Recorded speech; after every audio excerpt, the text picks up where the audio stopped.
بسم اللہ الرحمن الرحیم۔ ایک عارف کی آتش عشق۔ ذوالنون مصری رحمۃ اللہ علیہ سے روایت ہے کہ میں ایک روز بیت اللہ کا طواف کر رہا تھا اور حالت یہ تھی کہ سب لوگوں کی آنکھیں بیت اللہ کی طرف لگ رہی تھیں اور اسے دیکھ دیکھ کر ٹھنڈی آہ بھر رہے تھے کہ اسی حالت میں ایک شخص بیت اللہ کے مقابل ہو کر اس مضمون کی دعا کرنے لگا: اے میرے پروردگار، میں تیرا مسکین بندہ اور تیرے در سے بھاگا ہوا اور دھتکارا ہوا ہوں۔ اے اللہ، میں ایسی چیز کا سوال کرتا ہوں کہ وہ آپ کی محبت و قرب کا زیادہ ذریعہ ہو، اور ایسی عبادت مانگتا ہوں جو آپ کو زیادہ پسند ہو۔ اور اے اللہ، میں آپ سے آپ کے برگزیدہ بندوں اور انبیاء کے وسیلے سے سوال کرتا ہوں کہ اپنی محبت کا پیالہ مجھے پلا دیجیے اور میرے دل سے اپنی مغفرت کے لیے جہل کے پردے اٹھا دیجیے، تاکہ میں شوق کے بازوں سے آپ تک اڑ کر عرفان کے باغوں میں آپ سے مناجات کروں۔ اس دعا کے بعد وہ شخص اتنا رویا کہ آنسوں سے زمین کی کنکریاں تر ہو گئیں۔ پھر ہنسا اور وہاں سے چل دیا۔ میں بھی اس کے پیچھے پیچھے ہو لیا اور اپنے جی میں کہا کہ یا تو یہ شخص کوئی عارف ہے یا مجنون۔ القصہ، وہ مسجد حرام سے نکل کر مکہ مکرمہ کے ویرانے کی طرف ہو لیا۔ پھر مجھ سے مخاطب ہو کر کہا: تمہیں کیا ہوا؟ کیوں آ رہے ہو؟ جاؤ۔ میں نے پوچھا: آپ کا نام کیا ہے؟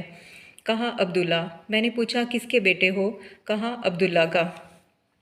میں نے کہا: یہ تو میں جانتا ہوں کہ ساری خلقت عبداللہ ہے اور ابن عبداللہ۔ میں آپ کا خاص نام دریافت کرتا ہوں۔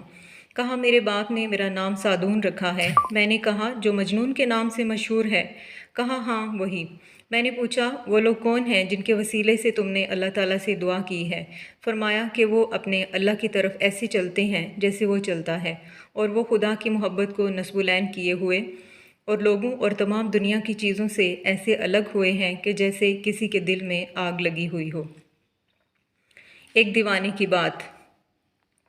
حضرت ذوالنون مصری رحمۃ اللہ علیہ فرماتے ہیں کہ میں ایک دن مصر کے بازار میں گیا ہوا تھا۔ وہاں پر میں نے دیکھا کہ چند بچے ایک نوجوان کو پتھر مار رہے ہیں۔ میں نے ان سے پوچھا کہ تم اس نوجوان کو کیوں پتھر مار رہے ہو؟ بچوں نے کہا کہ یہ پاگل اور دیوانہ ہے، ہم اس لیے اس کو پتھر مار رہے ہیں۔ میں نے کہا: اس میں پاگل پن کی کون سی علامت تمہیں دکھائی دی ہے؟ انہوں نے کہا کہ یہ جوان کہتا ہے کہ میں نے اللہ تعالیٰ کو دیکھا ہے۔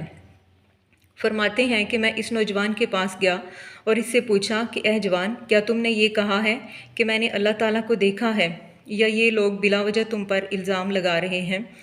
اس نے جواب دیا کہ یہ الزام نہیں ہے، میں نے یہ بات کہی ہے کہ میں نے اللہ تعالیٰ کو دیکھا ہے اور دیکھتا ہوں، اور اگر ایک لمحے کے لیے بھی اللہ تعالیٰ سے پردے میں آ جاؤں تو سمجھ لوں گا کہ میں نے اللہ تعالیٰ کی نافرمانی کی ہے۔